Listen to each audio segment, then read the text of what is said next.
RR devotional அன்பர்களுக்கு இனிய வணக்கம்.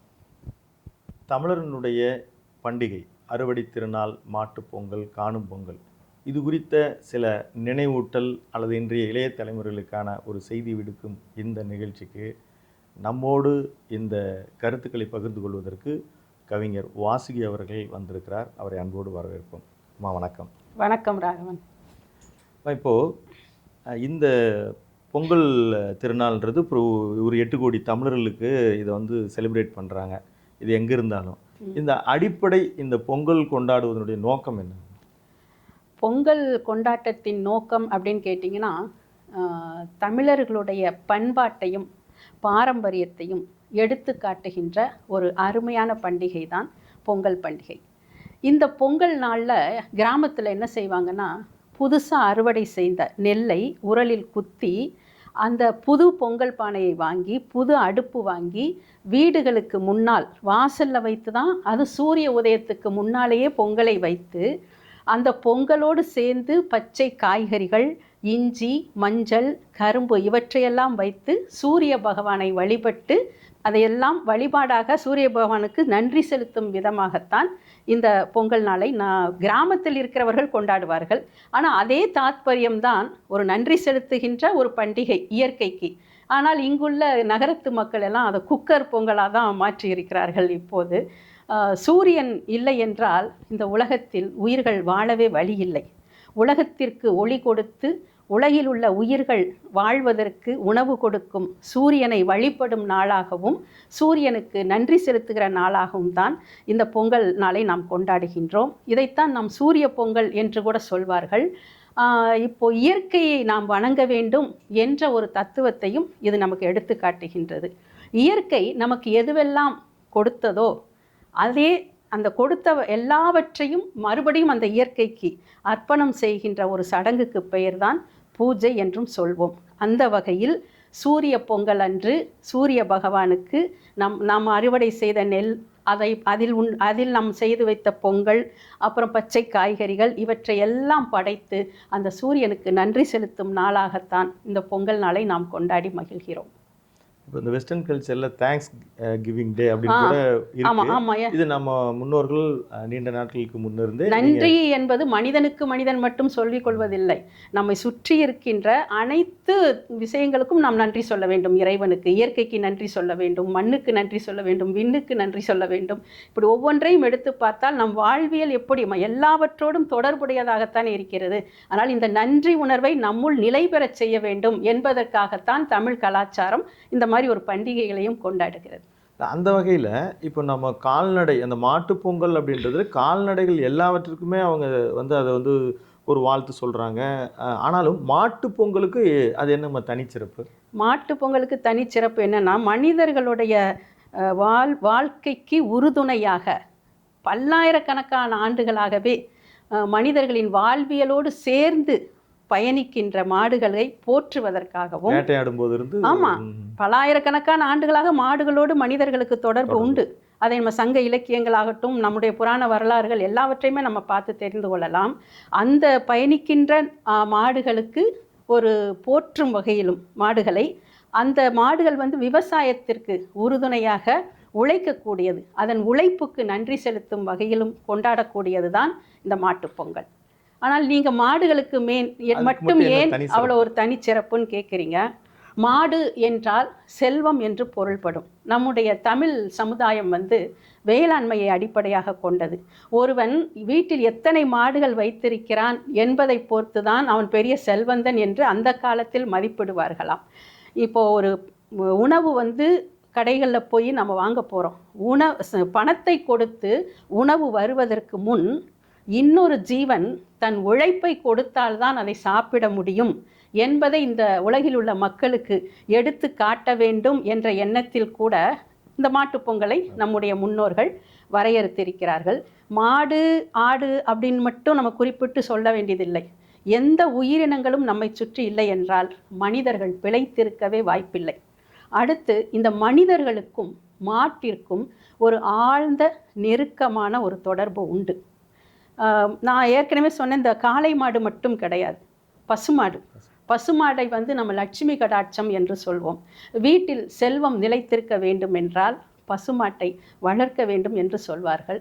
இன்றைக்கும் கிராமப்புறங்களில் போய் பார்த்தீங்கன்னா வெள்ளிக்கிழமைகளில் அந்த பசுமாட்டிற்கு நன்றாக குளிப்பாட்டி மஞ்சள் குங்குமம் புஷ்பங்கள்லாம் வச்சு அதை வந்து சாம்பிராணி புகை போட்டு கோமாதா என்று வழிபடுகின்ற பழக்கம் இன்றைக்கும் உண்டு. அது மட்டுமல்ல, ஒரு தாய்ப்பால் ஒரு குழந்தைக்கு எப்படி ஒரு அமிர்தம் போன்றதோ அது போன்று பசுவின் பாலும் உயிர் காக்கக்கூடிய ஒரு அமிர்தம்தான். நிறைய குழந்தைகளை பசு தன் பாலை கொடுத்து வளர்ப்பதால் பசுவையும் நாம் அன்னைக்கு ஒரு தாய்க்கு நிகராக தான் நாம் சொல்லி கொண்டு வருகின்றோம். அது இன்னொன்று ஒரு அருமையான ஒரு விஷயம் இதில் என்னென்னா, ஒரு மாடு வளர்க்குறோன்னு வச்சுக்கோங்களேன், அந்த மாட்டை வளர்ப்பவனுக்கு ஏதாவது துன்பம் பிரச்சனை பாதிப்பு வந்துருச்சுன்னா அது அந்த மாடுகளுக்கு நன்றாக தெரியுமா. அது தெரிந்து கொண்டு அந்த துன்பத்தின் துக்கம் தாழாமல் அதன் கண்களில் இருந்து கண்ணீர் வழியும் என்று இதை நான் நேரடியாகவே கிராமப்புறத்தில் இருக்க நிறைய பேர் அது உணர்ந்து பார்த்த அனுபவம் உண்டு. அப்படி என்றால் மனிதர்களுக்கும் மாடுகளுக்கும் உணர்வு ரீதியாகவும் நிறைய சம்பந்தம் உண்டு என்பதால் தான் மற்ற கால்நடைகளுக்கெல்லாம் இல்லாத ஒரு சிறப்பை நாம் மாடுகளுக்கு கொடுத்திருக்கிறோம். பசுமாட்டை தெய்வமாக வழிபடுகிறோம். காளை மாட்டை நம்முடைய வாழ்க்கைக்கே ஒரு மூலாதாரம் அதுதான் என்ற வழியில் அது மாட்டுப்பொங்கலாகவும் செய்து நம்ம கொண்டாடி வருகின்றோம். மாட்டுப்பொங்கல் என்று சொன்னவுடன் நம் நினைவுக்கு வருவது என்னதுன்னா, எல்லாருக்குமே தெரியும், ஜல்லிக்கட்டு என்பது தான். இந்த ஜல்லிக்கட்டு என்பது நம் தமிழர்களுடைய ஒரு வீர விளையாட்டு. இது வந்து இலக்கியங்கள் ஏறு தழுவுதல் என்று சொல்வார்கள். மஞ்சு விரட்டு என்ற பெயரும் இதற்கு உண்டு. ஏறு தழுவுதல் என்றால், ஏறு என்றால் காளை மாடு, அந்த காளை மாட்டை தழுவி அடக்குதல். மாட்டை ஓட விட்டு அதனுடைய திமில் பார்த்துருப்பீங்களா, அதை திமிலை பிடிச்சி அப்படியே தழுவி அதுக்கு எந்தவித துன்பமும் தராமல் தன்னுடைய வீரத்தை அதனிடம் காட்டுவது, அதை அடக்குவது. இல்லை என்றால் அதன் கொம்பை பிடித்து வளைத்து அதை வீழ்த்துவது. இதற்கு பேர் தான் ஏறு தழுவுதல் என்பது. இந்த ஜல்லிக்கட்டுங்கிற பெயர் எப்படி வந்தது என்றால், இப்போது சல்லி நான் ஊரில் கேள்விப்பட்டிருப்பீங்கன்னு நினைக்கிறேன். சல்லி காசு என்கிட்ட இல்லை அப்படின்னு சொல்லுவாங்க இல்லையா. சல்லி என்றால் பணம் என்றும் பொருள்படும். அந்த பண பையை ஒரு மூட்டையாக கட்டி மாட்டின் கொம்புகளில் வைத்து விடுவார்கள். யார் அந்த மாட்டை அடக்குகிறார்களோ அவர்கள் அந்த பணப்பையை கைப்பற்றி கொண்டு செல்வார்கள். அதனால தான் அதற்கு ஜல்லிக்கட்டு என்ற பெயர். ஆமாம், ஜல்லிக்கட்டு என்பது அப்படியே வழக்கத்தில் ஜல்லிக்கட்டு என்று மாறிவிட்டது. இது ஜல்லிக்கட்டு என்பது நேற்றோ இன்றோ நடைபெற்ற ஒரு வீர விளையாட்டு கிடையாது. நம்முடைய தமிழ் சங்க காலத்தில் இருந்து நம்முடைய தமிழ் முன்னோர்கள் பாரம்பரியமாக செய்து வந்த ஒரு வீர விளையாட்டு தான். சங்க காலத்தில் பெண்கள் வந்து தங்கள் திருமணத்திற்கு வைக்கின்ற ஒரு நிபந்தனை என்னவென்றால் ஏறு தழுவுதல். யார் எந்த ஒரு ஆண்மகன் இந்த மாட்டை அடக்குகின்றானோ அவனைத்தான் சங்ககால பெண்கள் மணந்து கொள்வதற்கும் ஆசைப்பட்டார்களாம். கலித்தொகையில் கூட ஏறு தழுவுதல் குறித்து ஒரு பாடல் உண்டு. அதில் ஒரு வரி என்னவென்றால், கொள்ளேற்று கோடஞ்சுவானை மறுமையும் புல்லாலே ஆயமகள் அப்படின்னு ஒரு வரி வரும். இதில் கொள்ளேற்று என்றால் கூரிய கொம்புகளை உடைய குத்தி கிழிக்கக்கூடிய காளை மாடு. அந்த கோடு என்றால் அந்த காளை மாட்டின் கொம்புகளைத்தான் கோடு என்று சொல்கிறார்கள். அந்த கொம்புகளுக்கு பயந்து கோழையாக ஓடுபவனை இந்த பிறவியில் மட்டும் இல்லை, இன்னொரு பிறவி எடுத்து வந்தாலும் கூட ஆயமகள் என்றால் இடையர் குலத்தை சேர்ந்த பெண்கள் மனம் புரிந்து கொள்ள மாட்டார்களாம் அப்படின்னு நம்ம சங்க இலக்கியங்களே இதற்கு சான்றுகள் உண்டு. அப்படி பார்த்தா 2000 ஆண்டுகளுக்கு முன்பே நம்முடைய தமிழ் கலாச்சாரத்தில் ஒரு ஆண்மகன் தன் வீரத்தை வெளிக்காட்டுவதற்கு இந்த ஏறு தழுவுதல் என்ற அந்த ஜல்லிக்கட்டு விளையாட்டை விளையாடி இருக்கிறார்கள் என்பது நமக்கு தெரிய வருகின்றது. இன்னும் சொல்லப்போனால் தமிழர்களின் வீரத்தை எடுத்து காட்டக்கூடிய ஒரு விளையாட்டு தான் இது. இப்பொழுதும் தொடர்ந்து நடந்து கொண்டு தான் இருக்கிறது. இடையில் வந்து மிருகவதை எல்லாம் சொல்லி சில காரணங்களால் அதை தடை செய்து காட்சிப்பட்டியலில் வச்சு விளையாட முடியாமல் பண்ணும்போது தமிழர்கள் ஒன்று கூடி அது ஒரு பேரெழுச்சி. 10 லட்சத்துக்கும் மேற்பட்ட மக்கள் இங்கே மெரினா கடற்கரையில் கூடி தன்னுடைய இனத்தை சார்ந்த ஒரு வீர விளையாட்டிற்கு தடை வரக்கூடாது என்பதற்காக ஒன்று கூடி மக்கள் போராட்டம் நடத்தி அதை மீண்டும் நம்ம இப்போ எடுத்துட்டு வந்துட்டோம். அந்த வகையில் தை மாதம் முதல் நாள் அவனியாபுரத்திலும், 2ஆம் நாள் பாலமேட்டிலும், 3ஆம் நாள் அலங்காநல்லூரிலும் நடக்கின்ற இந்த ஜல்லிக்கட்டு என்பது உலக பிரசித்தி பெற்றது இல்லையா? அந்த மாட்டு பொங்கல் அன்று கூட என்ன செய்வார்கள், மாடுகளின் கொம்புகளுக்கு வர்ணங்கள் பூசி அதை நன்றாக குளிப்பாட்டி திருநீறு பட்டையிட்டு குங்குமம் மஞ்சள் எல்லாம் வைத்து அதனுடைய கழுத்தில் ஓசைகளை எழுப்பக்கூடிய மணிகளை மாட்டி கால்களில் சலங்கைகள் போட்டு புதிய மூக்கணாங்கயிறு தாம்பு கயிறெல்லாம் கூட புதுசாக மாற்றி பொங்கலை அதன் முன்னால் வைத்து படைத்து வழிபாடு செய்து அதற்கு பின்பு அந்த பொங்கலையும் ஊட்டி விடுவார்கள். இதன் உள்ள இருக்கின்ற அர்த்தம், அந்த உண்மை படிமம் என்னவென்றால், நாம் எல்லா உயிர்களிடத்திலும் அன்பு செலுத்த வேண்டும் என்பது ஒன்று, எல்லா உயிர்களிடமும் இறைவனை பார்க்க வேண்டும் என்பதும் ஒன்று. மாடுதானே அப்படிலாம் இல்லாமல் எல்லா புழு பூச்சி புல் பூண்டு எல்லாவற்றிலுமே இறைவன் நிறைந்திருக்கின்றான் அப்படிங்கிற ஒரு எண்ணத்தையும் மக்கள் மனதில் பதிய வைக்க வேண்டும் என்பதற்காகத்தான் நன்றி உணர்வோடு சேர்ந்து இயற்கை மற்றும் இந்த மாதிரி விலங்குகள் அனைத்திலும் நாம் அன்பு செலுத்த வேண்டும் என்பதை எடுத்துக்காட்டும் விதமாக நாம் மாட்டுப் பொங்கலை கொண்டாடுகிறோம். அது மட்டும் இல்லாமல் இன்னும் சொல்லப்போனால் நம்முடைய அமாவாசை அன்று பித்ருலோகத்தில் இருக்கிறவருடைய ஆசிகளை நாம் பெற வேண்டும் என்றால் மாடுகளின் வழியாக அது நமக்கு கிடைக்கும் என்பதற்காக அகத்திக்கீரையை கூட கோயில்களில் இருக்கிற மாடுகளுக்கு கொண்டு போய் கொடுப்பார்கள், வாழைப்பழம் கொடுப்பார்கள். அது ஒரு நம் வாழ்வியலோடு ஒன்றாகிவிட்ட ஒரு கால்நடை எது என்றால் அது மாடு என்று சொல்லலாம். அது மாதிரிமா இப்போ காணும் பொங்கல்னு ஒன்று சொல்கிறாங்க. அது இன்னைக்கு அந்த அந்த டே டிவி ஃபோனில் இப்படி தான் முழுகிறாங்க. ஆனால் அதற்கு பின்னால் ஒளிந்திருக்கிற அர்த்தம் என்ன? காணும் பொங்கல் என்றால் உறவுகளை தேடிச் சென்று நேரில் தேடிச் சென்று பார்த்து அவர்களோடு கூடி இருந்து நலம் விசாரித்து உண்டு உறவாடி மகிழ்ந்து இருக்கின்ற நாள், அதுதான் காணும் பொங்கல். இது எதை காட்டுகிறது என்றால் உறவின் மேன்மையையும் உறவுகளை எப்படி பலப்படுத்துவது, உறவின் சிறப்புகளை நாம் கொண்டாட வேண்டும் என்பதற்காகத்தான். இப்போ பார்த்தீங்கன்னா தினந்தோறும் மரங்களில் புதுசு புதுசாக தளிர்கள் துளிர் விட்டு கொண்டே தான் இருக்கின்றது. அதுபோன்று நம் வாழ்க்கையிலும் புதிதாக உறவுகள் வந்து கொண்டே இருக்கிறார்கள். புதிய உறவுகள் வந்தவுடன் பழைய உறவுகளை மறந்து விடுகின்றார்கள். ஆயினும் உறவுகளும் இப்போது எப்படி இருக்கிறது, சருகுகள் போல் உதிர்ந்து கொண்டே தான் உறவுகள் செல்கின்றது. இந்த பழைய உறவுகள் தான் ஆணி வேர்கள். ஆனால் கண்ணுக்கு தெரியாத வேர்களை யாரும் நேசிப்பதில்லை. கண்களுக்கு தெரிகின்ற அந்த பசுமையான தளிர்களைத்தானே விரும்புகின்றார்கள். இன்றைய இயந்திரத்தனமான வாழ்க்கையில் நாம் உறவுகளோடு பரஸ்பரம் பேசி மகிழ்வதற்கான சூழலே இல்லை. அப்படியே பேச வேண்டும் என்றிருந்தாலும் நம்முடைய இயந்திரகதியான வாழ்க்கையில் நேரம் கிடைக்காமல் ஓடிக்கொண்டே இருக்கிறோம். எதை நோக்கி ஓடுகிறோம் என்ற இலக்கே இல்லாமல் அப்படியே பேச வேண்டும் என்றாலும் நின்று கேட்பதற்கும் ஆள் இல்லை. எல்லாவற்றையும் கைபேசியிலே பேசி முடித்து விடுகின்றோம். இப்படியே போய்கொண்டிருந்தால் உறவு என்றால் என்ன என்கின்ற அடுத்த தலைமுறைக்கு நாம் கொண்டு செலுத்தவே முடியாது.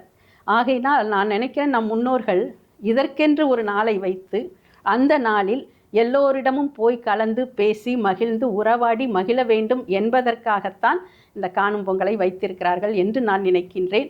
அதுபோல நண்பர்கள் பெரியவர்கள் நம்மை விட வயதில் மூத்தவர்களிடமெல்லாம் ஆசி பெறக்கூடிய ஒரு நல்ல நாள் தான் இந்த காணும் பொங்கல்.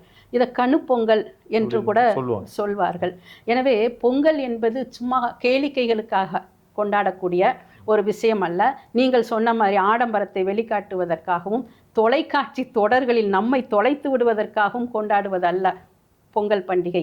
நம்முடைய முன்னோர்கள் ஒவ்வொரு பண்டிகைக்கு பின்னாலும் வாழ்வியல் சார்ந்த பல அற்புதமான உண்மைகளை வெளிப்படுத்தி இருக்கிறார்கள். அதை முதலில் நாம் புரிந்து கொண்டு நம் குழந்தைகளோடு சேர்ந்து நாம் கொண்டாடி மகிழும் போதுதான் அடுத்த தலைமுறைக்கு அதனுடைய சிறப்பை எடுத்து போய் நாம் சேர்க்க முடியும்.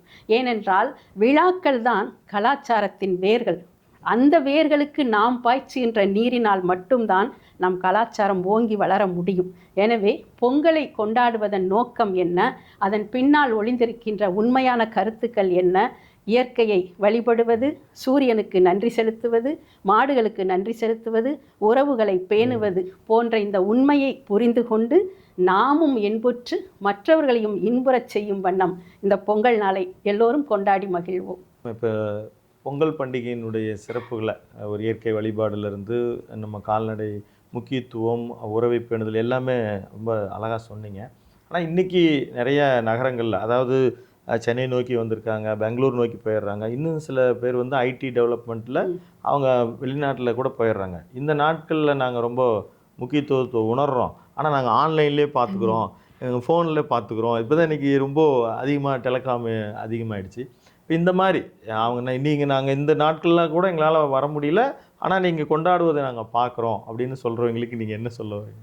இது என்ன சொல்கிறது, இப்போது ஒரு இனிப்பு பலகாரம் இருக்குது, ஒரு ஜிலேபி இருக்குது, அதை நான் நல்லா வாயில் போட்டு மென்று சுவைச்சி அதை அனுபவிக்கிறேன். அதை நீங்கள் பக்கத்துலேருந்து பார்த்துட்டு இருந்தால் உங்களுக்கு அந்த சுவை தெரியுமா? தானே உணர்வுபூர்வமாக அனுபவிக்க வேண்டிய ஒரு பண்டிகை திருநாளை எல்லாம் தொழில்நுட்பம் பெருகி விட்டதுங்கிறதுக்காக அதையும் ஜூமில் பார்த்து நாங்கள் சந்தோஷப்படுறோம் அப்படிங்கிறது ஒரு நிழலை பார்த்து நம்ம எந்த அளவுக்கு அதில் இருக்கிற நிஜ உணர்வுகளை புரிந்து கொள்ள முடியும். முதல்ல அதை பார்க்கணும். இன்னொன்று வந்து கிராமத்தில் இருக்கிற பெரும்பாலான இளைஞர்கள் இந்த ஐடி ரிலேட்டட் ஜாபுக்காக படையெடுத்து கொண்டு வெளிநாடுகளும் சரி, இல்லைன்னா அண்டை நகரங்களிலும்லாம் போய் அவங்க அங்கங்கேயே வந்து தங்கி விட்டார்கள். அங்கே ஊரில் இருக்கிறத பார்த்திங்கன்னா தாத்தா பாட்டி அம்மா அப்பா இந்த மாதிரி வயதானவர்கள் தான், ஒரு அந்த ஜென்ரேஷன் தான் அங்கே இருக்குது. இந்த காணும் பொங்கல் என்பதன் நோக்கமே வருடத்தில் ஒரு முறையாவது பெற்றோர்களுடன் கூட பிறந்தவர்களுடன் கலந்திருந்து மகிழ்ந்து உறவாடி ஒருவருக்கொருவர் தங்களுடைய மனதில் இருக்கின்ற கருத்துக்களை பரிமாறிக்கொண்டு அந்த மாதிரி இருந்தால் அந்த உணர்வு பூர்வமான அந்த ஒரு செயல் எப்படி இருக்கும்? சும்மா ஜூம்லையும் இதுலையும் பார்த்துட்டு இருக்கிற அது எந்த அளவுக்கு அந்த தாக்கத்தை ஏற்படுத்தும்னு எனக்கு சந்தேகமாக இருக்குது. கேட்டிங்கன்னா வெளிநாடுகளில் இருந்து கூட நம்மளுடைய கிராமப்புறங்களில் நடக்கின்ற ஜல்லிக்கட்டை பார்ப்பதற்கும் மஞ்சு விரட்டுன்னு சொல்லுவாங்க, காளைகளை ஓட விட்டு மஞ்சள் தண்ணியெல்லாம் மாமன் மச்சான் முறை இருக்கிறவங்கெல்லாம் மேலே ஊற்றுறது, இதில் ஒரு பண்டிகையின் பின்னால் எத்தனை விதமான நல்ல காரியங்கள் நடக்கிறதுன்னு பார்த்தீங்கன்னா, ஒரு கருத்து வேறுபாடுகளால் பிரிந்திருந்த குடும்பங்கள் இணைகின்றது இந்த பண்டிகையின் மூலம். அது மட்டுமல்ல, ஒரு புது புது சம்பந்தங்களை ஏற்படுத்தி கொள்ளவும், உறவுகள் இன்றைய தலைமுறையில் இருக்கின்ற பிள்ளைகளுக்கு அந்த கணனி முன் உட்கார்ந்து கணனிக்குள் நடக்கின்றது தான் உலகம் நினச்சிட்டு இருக்காங்க. ஒரு 2 தலைமுறைக்கு முன்னால் இருக்கிற உறவுகளோ இந்த பாட்டி தாத்தாவை தெரியும், அவங்க கூட பிறந்தவங்க யாருன்னு தெரியாது, அத்தை யார் மாமா யார், அந்த மாதிரி ஒரு பெரிய ஒரு இடைவெளி நம்முடைய சமூகத்தில் இப்போது அந்த மாதிரி ஆகிவிட்டது. இந்த தொழில்நுட்பம் பெருகிவிட்டதுனால இந்த காணும் பொங்கல் அன்று இது மாதிரியெல்லாம் இந்த இடைவெளியை பூர்த்தி செய்கின்ற வகையில் எல்லோருடனும் பயணித்து அந்த கிராமப்புறங்களில் இருந்து அவங்களோடு சேர்ந்து அந்த பொங்கலை கொண்டாடும் போது பெற்றவர்களுக்கும் தாத்தா பாட்டிக்கும் எல்லாம் பேரம்பேத்திகளை பார்த்த ஒரு சந்தோஷம், கிராமம்னா என்ன, அதில் விளைகின்ற வயல்கள் எப்படி இருக்கிறது, ஏன் மாடுகளுக்கு இந்த அளவுக்கு முக்கியத்துவம் கொடுக்கிறார்கள், இந்த ஜல்லிக்கட்டு விளையாட்டின் தாத்பரியம் என்ன, இது போன்ற விஷயங்களை அடுத்த தலைமுறையினர் எளிதாக புரிந்து கொண்டு பாரம்பரியமாக அந்த தமிழர் திருநாளை அவர்களும் கொண்டாடி மகிழ்வார்கள். அதுக்காக நம்ம எதையுமே உணர்வு பூர்வமாக செய்ய வேண்டுமே அன்றி நிழலை பார்த்து எதையும் நாம் அனுபவிக்க முடியாது. மிக்க நன்றிங்கம்மா உங்கள் கருத்து பதிவுக்கு. மீண்டும் ஒரு நல்ல சந்தர்ப்பத்தில் சந்திப்போம். நன்றி. நன்றி ராகவன். அனைவருக்கும் இனிய ஒரு புத்தாண்டு பொங்கல், அதே மாதிரி மாட்டுப்பொங்கல், காணும் பொங்கல் நல்வாழ்த்துக்கள். மீண்டும் ஒரு நல்ல நிகழ்ச்சியில் சந்திப்போம். நன்றி, வணக்கம்.